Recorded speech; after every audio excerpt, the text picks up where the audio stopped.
Alright y'all, today we're doing something that's gonna make a lot of people real mad. We're going through 15 of the most popular AR-15 brands and telling you exactly what your rifle says about you as a person. Nobody is safe, let's ride. So, you googled cheapest AR-15 at 2 in the morning and found this AR from Bear Creek Arsenal. Instead of closing that tab like a sane human being, you clicked add to cart. You animal. Look, I get it. Money's tight, gas is expensive. Costco raised the price of everything except the hot dog, and you wanted an AR without selling a kidney. But buddy, BCA's quality control is basically a magic 8-ball. Loose gas blocks, set screws, barrels that might be straight, might not, firing pin holes that are off-center like my golf swing after 3 beers.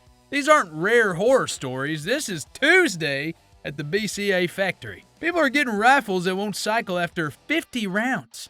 50! That ain't a range trip, that's barely a warm-up. I burned through more rounds than that just zeroing a scope on a Saturday morning before my back starts complaining. And the customer service? Good luck. The phone line there is a voicemail that leads to another voicemail that leads to an email that maybe somebody reads every 3 months. Maybe. I gotten faster replies from my insurance company, and those guys actively don't want to talk to me. Now, here's the annoying part. Some BCA guns work fine. Some of them run like champs for 1,000 rounds. The problem is you got a coin flip's chance of getting a good one versus getting a very expensive paperweight. That ain't a rifle purchase. That's a scratch-off ticket from the gas station on Route 9. You know the one. When your BCA does jam, you don't take it to the gunsmith, you take it to the internet, where you spend more time defending it than actually shooting it. Every forum argument, every YouTube comment section, your rifle costs $300 and your dignity, well, that costs even less. The Poverty Pony, rest in peace, old friend. And yes, I said rest in peace because Ruger bought Anderson in July 2025 and put that brand down. Gone. Done. Finished. No more warranty, no more product line, no more little pony logo on the side.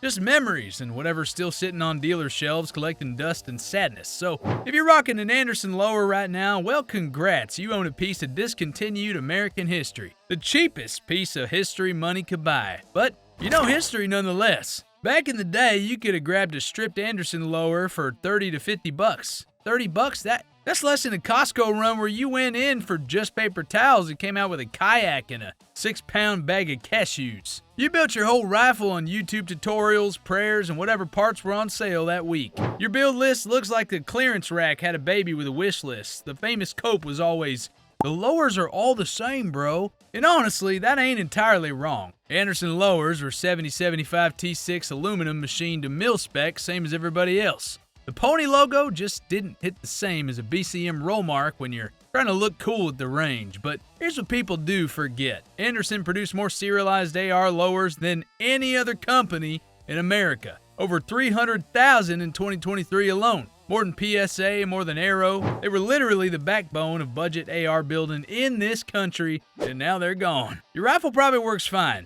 Finish looks like it was applied by a summer intern on his last day, but it works. You just can't brag about it without somebody hitting you with the, "Why didn't you just spend $50 more speech?" And now watch. Those lowers are going to start popping up on used sites listed as rare discontinued collector's item for triple the original price. The circle of life in the gun world is truly beautiful and deeply, deeply delusional. You saw PSA's price tag and somehow thought, nah, I could go cheaper. That's like looking at gas station sushi and saying, you know, I bet the gas pump sushi's even better. Radical Firearms is out of Stafford, Texas, been around since 2013, and their quality control has been, well, shall we say, a journey. The scenic route, through like a minefield in flip-flops.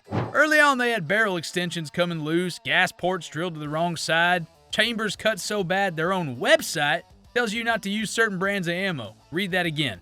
The manufacturer is telling you their gun can't handle specific ammunition. That's like a restaurant putting a sign on the door that says, "Hey, our food's great, just don't order the chicken, the fish, or anything on Tuesdays." That ain't confidence, buddy, that's a confession. Now, in fairness, Radical has genuinely gotten better over the years. For around $500, you get a complete rifle with a free-float M-LOK handguard and B5 furniture, which is honestly solid hardware for the price. When they work, they're decent. The problem is them 3 little words. When they work. Every positive Radical review starts with, "for the price," and that phrase has never been followed by anything confident in the history of the English language. It's a gun equivalent of, she's got a great personality. You know what comes after that? Disappointment. Your neighbor's radical runs like a dream. Yours sounds like a screen door in a tornado. You bought a lottery ticket shaped like a rifle, and the house, buddy, the house always wins. You bought this DB-15 at Academy Sports on impulse because it was on sale and the box looked real professional, and that's it.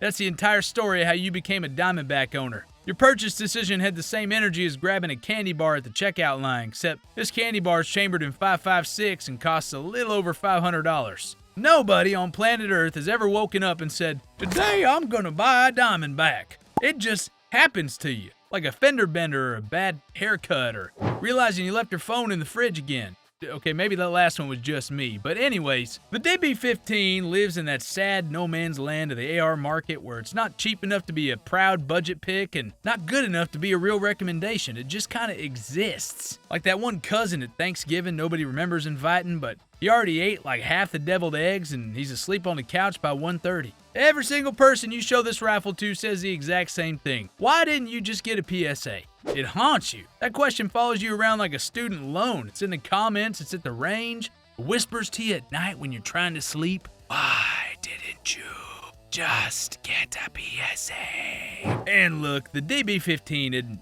bad. It goes bang. The barrel's fine. The fit and finish are acceptable, but acceptable is the most depressing word in the English language when you're talking about something you might be trusting your life to.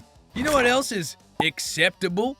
Gas station coffee, airport pizza, my dancing at weddings. It doesn't mean any of them should be trusted with serious responsibility. Your rifle is the store brand cereal of the AR world. It works, but ain't nobody excited about it, and it's forever living on in someone else's shadow. You bought an Olympic arms gun from a company that closed its doors in 2017, and you're still out here rocking it like it's vintage. That's bold. That's commitment.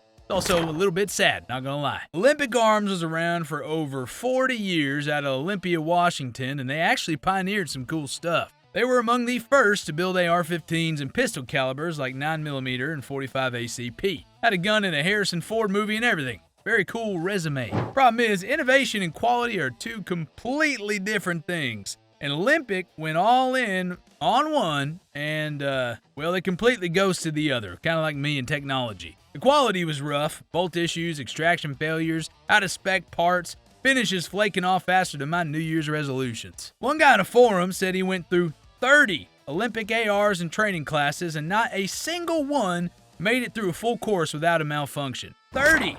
0 for 30! My high school baseball team had a better batting average and we were awful. And now that company is just kind of gone. Not bankrupt, they just closed the doors one day and said, "Thanks for the memories," and they vanished. No warranty, no parts, no customer service phone number. If your Olympic breaks, you're on your own digging through used firearm sites and old forums like some kind of gun archaeologist, piecing together a dead brand with forum posts and prayers. Your Olympic makes PSA look like KAC by comparison. At least it's a conversation starter though, a real depressing one mind you, but still. You saw this at the pawn shop, saw Bushmaster on the side and thought you just scored military-grade hardware for $200. Brother, sit down, we need to talk.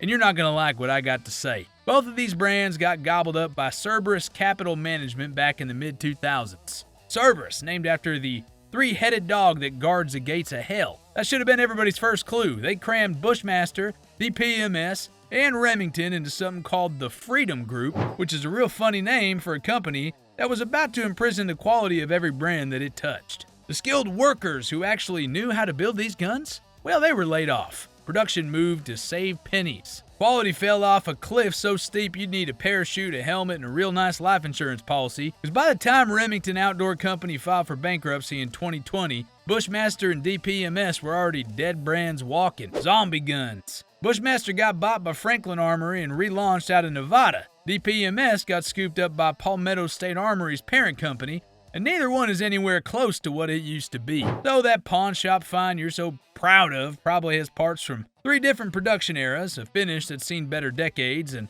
a bolt carrier group held together by carbon buildup, stubbornness, and divine intervention. You keep telling people, this is what the military used. And buddy, the military used horses too, but that doesn't mean you should ride one to your 9 to 5 on a Monday morning. Your truck does get better gas mileage. Probably. These rifles were fine in their prime, but their prime ended when an investor decided quarterly profits matter more than whether your gun actually works. You didn't find a deal at that pawn shop, you found a time capsule, and not the fun kind with baseball cards and childhood drawings. The kind where everything inside is stale and just kind of vaguely depressing. The official rifle of just as good screamed in all caps, bold font, underlined in every YouTube comment section on the entire web, like the internet. There you go. You don't just own a PSA, you have made it your sworn duty to defend PSA against all enemies, foreign and domestic. Somebody mentions BCM in a comment and your blood pressure spikes like you just shotgunned 4 monsters in the parking lot. You are a PSA evangelist. You're a PSA warrior. You are spending more time arguing online than actually shooting your PSA. Now on one hand, PSA makes a functional AR for around $500 to $600 that genuinely goes bang. They got massive vertical integration, they own DPMS and a bunch of other brands now, and they move volume. Over 250,000 serialized lowers in 2023, second only to Anderson, and that is a lot of rifles. But the real roast isn't even the rifle. It's the data breaches. PSA's website security's been compromised so many dang times that ordering from them is basically volunteering your credit card to get the entire internet. People buy burner Visa gift cards at shops just to buy a freaking PSA like they're making a dark web purchase. You got a decent rifle and 3 fraudulent charges on your bank statement within a week. The gun works, but your identity? Well, not so much. Oh, you bought an entire rifle just because the ejection port's on the other side. A whole rifle. Let that sink in. You paid extra money for a mirror image receiver when you could have just dealt with brass deflection like, I don't know, every other left-handed shooter since Eugene Stoner designed this thing in the 1950s, but no, you needed a special one. Congratulations, your left-handedness is now your entire personality. You bring it up at the range like it's a zodiac sign or being a vegetarian. Oh, so you're a Sagittarius? Yeah, I'm a lefty, and I only eat potatoes. It's basically the same thing. I'm very misunderstood, very special, and this was very expensive. Your hinge profile definitely mentions it. Now look, Stag Arms makes a perfectly fine rifle, one of very few companies that actually manufactures proper left-handed uppers with mirrored ejection and fully reverse controls. The quality's solid, no mechanical complaints here. The problem is everything around this decision. Your resale value just fell through the floor into the Earth's core because a pool of buyers for a left-handed AR is approximately 7 people on the entire planet, and 4 of them already own one. What about the other guys? Well,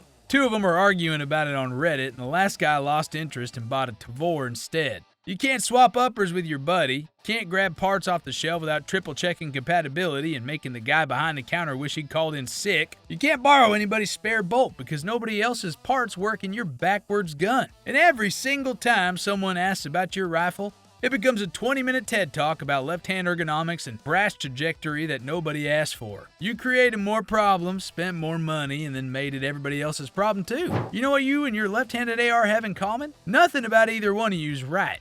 I get it? Alright, I had to. That dad joke's been sitting in the chamber all day and I had to let it fly. You bought the Punisher skull lower. Don't lie, I know you did. You walked into the gun shop, saw a skull engraved on the magwell, and every brain cell you had went on lunch break simultaneously. Credit card came out faster than I fall asleep on the couch after Thanksgiving dinner. Spikes Tactical has built their entire brand around the concept that your AR-15 should look like it was designed by a guy who mainlines energy drinks and watches action movies with the subtitles off. Between the Punisher lowers, the Crusader lowers, and the Spartan lowers, your rifle looks like a Hot Topic in a gun store had a baby. Here's what's frustrating. Spike actually makes decent rifles. Good barrels, solid bolt carrier groups. Overall build quality that's honestly better than PSA. Genuinely. But ain't nobody gonna take you serious because your magwell's got a skull on it that matches your truck decal, your phone case, your coffee mug, and that one t-shirt you wear to every cookout. You're the tactical guy. The operator who's never operated anything more intense than a leaf blower. Your kit has more skulls than a Halloween store in October. More morale patches in a military surplus bin at a flea market. Every prosecutor in America has used the Punisher logo in a courtroom to make gun owners look unhinged. And you waltzed right in and bought the advertising. I saw a guy at my range last week with the Punisher skull on his lower, as well as his truck and his hat and his coffee thermos. I wanted to ask him if he was a Frank Castle fan or if he just really likes skulls. I didn't though, because I was scared he'd show me a skull tattoo and I'd have to pretend to be impressed. The rifle shoots fine, but your choices do not. Boomer brand loyalty. That's what brought you here, and you are paying the nostalgia tax in full. You drop somewhere between $1,000 and $1,300 on this rifle because of the Prince and Pony roll mark and the words M4 carbine on the side. You whisper those words to yourself at night. M4 carbine. Makes you feel things. Keep telling everybody at the range, this is what the military uses. Like it's 2005, and brother, I need you to sit down because this is gonna sting. Colt actually lost their exclusive M4 contract to FN Herstal back in 2013. They sued the Army about it. The Army, and they lost. FN walked away with a $77 million deal while Colt stood there arguing with the teacher after everybody else went to recess. They clawed back a piece of shared contract in 2015, but the glory days of Colt being the sole M4 supplier are deader than my fantasy football team by week 4. And the LE6920 itself, well, discontinued for the civilian market around 2020 and replaced with the CR6920 line. You're running a discontinued rifle from a company that lost its biggest deal because they couldn't stop just being difficult. Sound like anybody else you know? Sounds like me arguing with my HOA about fence heights. Now, the gun itself is fine. Solid, reliable, mil-spec, goes bang every time, yeah. But the A2 front sight post screams, I was cool during the Bush administration. The furniture is dated, and the price is 100% brand tax for that tiny little logo.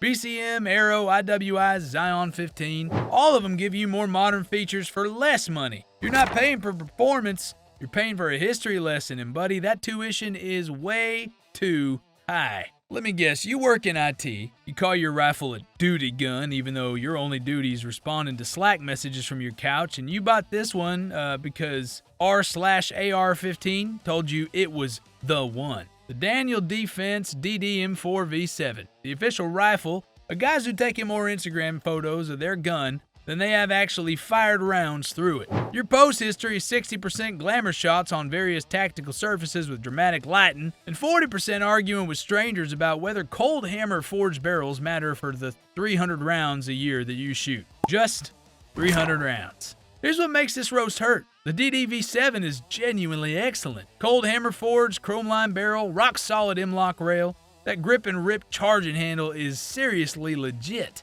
The mid-length gas system runs smoother than my pickup after an oil change. The fit and finish are beautiful. You are holding a truly great rifle and you are absolutely wasting it. Capable of shooting under 2 MOA all day long. The DD tax is real, but hey, at least you're getting quality. Your rifle's better than you. Like, way better. Spend the next 1,000 on ammo in a training class instead of another mod light, and maybe someday you'll deserve what you bought. Oh boy, you're the piston guy. The, well, actually guy. The guy at the range who can't go 45 seconds without explaining to somebody why direct impingement is basically a war crime against your bolt carrier group. You paid $2,500 or more for a rifle that is about a pound heavier because you could not stop watching YouTube videos about piston versus DI at 3 in the morning when you should have been sleeping. Now it's your entire personality. Every conversation, every range trip, every family dinner. Hey Buck, pass the mashed potatoes. Your thing. Kind of like how a short stroke piston system passes the combustion gases away from the bolt carrier, which reduces fouling, and you know, that's when the whole table just gets up and leaves. Even the dog leaves. The dog doesn't even understand English and he's had enough of you. LWRC makes a genuinely good product. I mean, excellent fit, excellent finish, proprietary spiral fluted barrel, ambidextrous everything. Premium all around, no argument for me there. The argument I have is whether any of that matters for how you specifically use this gun. You clean it maybe twice a year and you shoot maybe 500 rounds annually. You train about as often as I go to the gym, which is almost never, in case that wasn't clear from looking at me. Piston advantage of running cleaner is completely irrelevant when you're not running the gun hard enough for it to get dirty in the first place. Also, your proprietary piston parts mean that you can't borrow a spare BCG from your buddy when something breaks at class. The DI guy? Well, he swaps parts in about 30 seconds, but you're done for the day, sitting on the bench, scrolling your phone, Googling LWRC proprietary parts overnight shipping. You paid more, you carry more, you created a logistics problem nobody else has, but hey, your receiver's slightly cleaner after your twice-a-year range trip. No cap, as the youth say. I think that means for real or no hat. Honestly, I'm still figuring it out. You paid over $3,000 for an AR-15 because Wilson Combat makes incredible 1911 pistols, and you figured that expertise must transfer directly to a completely different weapon platform. That's a bold assumption, my friend. That's like saying this restaurant makes amazing spaghetti, so their sushi must be fire. Adjacent skills, different game, very different results. I tried this logic once. I'm great at grilling steaks, so I figured I'd be great at baking a birthday cake for the family. I was not. Smoke alarm confirmed I was not. My neighbor called to ask if the house was on fire, and I told him no, I was lying. Now, let me be fair before Wilson guys come at me with pitchforks and very expensive handguns. Wilson Combat ARs are genuinely well made. Beautiful machining, hand-fitted billet receivers, match-grade barrels, excellent triggers right out of the box. The quality is top shelf. The problem ain't the rifle, the problem is you. And specifically the logic chain that you got, the thing that got you there. Wilson makes great handguns. Handguns are guns. ARs are guns. Therefore, this is the best AR money can buy. That's a siliquism with about 4 missing links and a flat tire. How's that? Those gorgeous billet receivers don't actually outperform quality forged receivers from BCM or DD. And hand fitting is a 1911 concept because 1911s genuinely need it. AR are specifically designed to be modular and interchangeable. You're paying for craftsmanship the platform doesn't require, like putting hand-stitched Italian leather seats in a tractor. Meanwhile, you could have bought a BCM Recce or a LaRue kit for significantly less money and gotten equal or better performance from people who eat, sleep, and breathe the AR platform. Buddy, your Wilson is gorgeous. It's shooting paper at 100 yards once a month. It's a tuxedo at a lawn mowing. Beautiful, confusing, and everybody driving by is wondering about your decision-making process. Here's another one. You spent north of $3,000 on a Knight's Armament SR-15, and you fired approximately, let me check my notes, 200 rounds through it because you are terrified of scuffing the finish. This rifle lives in your safe like fine art. You take it out, admire it, wipe it down with a microfiber cloth like you're detailing a sports car. You whisper sweet nothings about the E3 bolt, and you put it right back. You don't shoot it, you curate it. Somewhere between the 3rd and 4th KAC is the standard Instagram post from a former special operations dude, and your credit card just materialized in your hand like dark magic. You didn't even remember typing numbers in. It just happened, like a fugue state, but for firearms. Now look, the SR-15 is objectively one of the best AR-15s ever manufactured on this planet. The E3 bolt with rounded lock and lugs genuinely extends the service life. The gas system is tuned like a Swiss watch. That 2-stage trigger is excellent. Engineering is top shelf, but absolutely none of that matters for you, does it? You could have bought 3 BCMs and a 2-day carbine course and actually become a competent shooter. Instead, you bought one rifle that sits in climate-controlled darkness and serves as a real expensive conversation piece. Check out that SR-15, you say, holding it like a newborn baby at a christening. And your buddies nod politely while mentally calculating how much ammo and training that money could have bought. I do the same thing with my truck, honestly. I love that thing more than most people. Somebody dinged the tailgate in the parking lot once, and I'm still mad about it. The point is, your gear is superior. You are not. You spent $3,000 to cosplay as a Tier 1 operator while working a desk job, eating a sad sandwich at lunch, and complaining about your commute. That rifle's bolt carrier group has more capability than your whole body, and that's both very impressive and deeply, deeply sad. You spent over $4,000 across 18 months hand-selecting every single component for your Gucci AR build, from Radian, Geisel, Proof Research, and Ballistic Advantage, like you were assembling the Infinity Gauntlet. I think it's a superhero thing. I don't really know. I fell asleep during the movie. But anyways, your r/AR-15 build post got 2,000 upvotes. Your actual trigger time is measured in minutes. You can explain the metallurgical differences between 4150 CMV and 416R stainless steel barrels in a 45-minute PowerPoint presentation with slides and charts, but you cannot hit a 10-inch steel plate at 50 yards without taking 3 tries. Every single part on this rifle is the best of the best. The Radian ADAC lower, Geisel SSAE trigger, Proof Research carbon fiber barrel, Badger ordnance mount, Aimpoint T2, weighs under 7 pounds, costs more than some cars that are used on Craigslist, and shoots groups from a bench rest that you will never, ever, ever replicate standing up because you've never taken a single class. Not one. 0. You got $4,000 in parts and absolutely nothing invested in yourself. Like buying a professional kitchen and eating microwave burritos every night. Trust me, I know.